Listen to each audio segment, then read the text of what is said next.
আমাদের জোটের যারা দল রয়েছেন বা এই জোটে আরও অনেক দল আসতে পারেন, আমরা পরবর্তীতে তাদের সাথে একটা সমন্বয় করব। এই মুহূর্তে আমরা বলতে পারতেছি না, আমরা ভালো প্রার্থী দেখে আসলে এই বিষয়টা সমন্বয় করব। এটা কোনো নির্ধারিত সংখ্যায় আবদ্ধ থাকবে না। প্রথমত যখন আমরা দেখলাম যে আমাদের নমিনেশন প্রক্রিয়া চালু করার পরে ১৬০০ মানুষ যখন এই আমাদের নমিনেশন ফর্ম কিনেছেন এবং সারা দেশে অভূতপূর্ব সাড়া পড়েছে, আমাদের কাছে তখন মনে হয়েছে যে মানুষের এই ভালোবাসাকে আমরা উপেক্ষা করতে পারি না। আমাদের নমিনেশন ফর্ম অনেকেই কিনেছেন যারা নির্বাচনে আসলে অংশগ্রহণ করবেন না, বিদেশে থাকেন অথবা দেশে কোনো একটা পেশায় আছেন।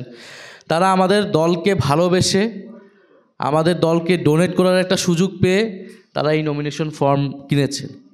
এবং এই ভালোবাসাটা, এই সহযোগিতা, সমর্থনটা তারা এই কারণেই করতে যাচ্ছেন যাতে আমরা আমাদের রাজনীতি নিয়ে, আমাদের লক্ষ্য নিয়ে আমরা এককভাবে দাঁড়াই। ফলে আমাদের কাছে মনে হয়েছে মানুষের এই ভালোবাসাকে উপেক্ষা করে আমরা অন্য কোনো দলের সাথে যদি যাই, আমরা কম্প্রোমাইজড হিসেবে বিবেচিত হব। আমরা সেই সমঝোতার রাজনীতি করতে চাই না। আমরা চাই যে আমাদের রাজনৈতিক লক্ষ্য, আদর্শ নিয়ে আমরা এককভাবে দাঁড়াবো। নির্বাচনে ফলাফল যাই আসুক, আমরা জনগণের কাছে পৌঁছাবো। দ্বিতীয় আরেকটি বিষয় হচ্ছে, রাজনৈতিক আদর্শ এবং লক্ষ্যের জায়গা থেকেই তো আমরা আলাদা। আমরা বারবার বলেছি, যদি গণ অভ্যুত্থানের পরে ফ্যাসিবাদ বিরোধী রাজনৈতিক দলগুলা জনগণের আকাঙ্ক্ষা অনুযায়ী, সংস্কারের আকাঙ্ক্ষা অনুযায়ী, তরুণ প্রজন্মের আকাঙ্ক্ষা অনুযায়ী রাজনীতি পুনর্গঠিত করত, নিজেদের দলের ভিতরে সংস্কার আনত, নিজেদের নীতি আদর্শকে আরও ঠিক করত, তাহলে এনসিপির জন্মের প্রয়োজন ছিল না। এনসিপি 7 মাস অপেক্ষা করেছে যাতে বিদ্যমান রাজনৈতিক দলগুলো একটা সমঝোতায় এসে আমাদের তরুণ প্রজন্মের গণ অভ্যুত্থানের আকাঙ্ক্ষা বাস্তবায়ন করে। যেহেতু তারা সেটা করে নাই, যেহেতু তারা নিজেদের দলাদলি অন্তর্কন্দলে ব্যস্ত ছিল, নিজেদের দলীয় এজেন্ডাকে প্রাধান্য করে তুলেছে, ফলেই কিন্তু এনসিপির জন্ম হয়েছে। এবং আমরা দেখতে পাচ্ছি যে সংস্কার ছিল গণ অভ্যুত্থানের পরে অন্যতম প্রধান এজেন্ডা।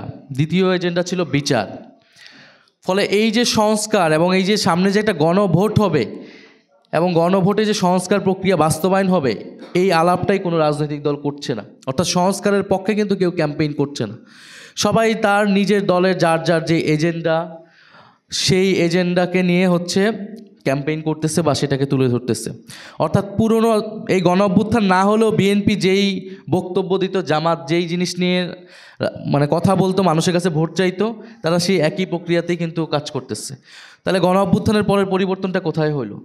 কিন্তু পরিবর্তন তো হয়েছে সরকারের জায়গা থেকে, আমাদের জায়গা থেকে। ঐক্যমত কমিশন আমরা তো চেষ্টা করেছি, সম্পূর্ণ সফল হয় না, কিছু তো আমাদের অর্জন হয়েছে। তাহলে এই অর্জনগুলোই তো এবার গণভোটে বাস্তবায়ন হবে। তাহলে এই গণভোটের পক্ষে কথা বলবে কে? এবং আমাদের এই প্রক্রিয়া কিন্তু চলমান আছে, চলমান থাকবে যতদিন না আমরা চূড়ান্তভাবে 300 মনোনয়ন দিচ্ছি বা দেওয়া হয়েছে। সেই জায়গায় যদি আমরা আরও ভালো ক্যান্ডিডেট পাই বা কারো বিরুদ্ধে অভিযোগ থাকে, তাকে বাতিল করা হবে। যেগুলোতে দেওয়া হয় না, সেখানে যদি কোনো ভালো ক্যান্ডিডেট আমরা পাই, যারা যদি আমাদের সাথে যোগাযোগ করে বা আমাদের সাথে যারা অলরেডি যারা 1600 জন নমিনেশন নিয়েছেন, তাদের মধ্যে থেকে আমরা বিবেচনা করব। দ্বিতীয়ত, নির্বাচনী পরিবেশ আমরা চাই যে একটি শান্তি এবং সম্প্রীতির পরিবেশের মাধ্যমে নির্বাচন অনুষ্ঠিত হোক, প্রতিহিংসা এবং বিভেদের রাজনীতি দূর হোক।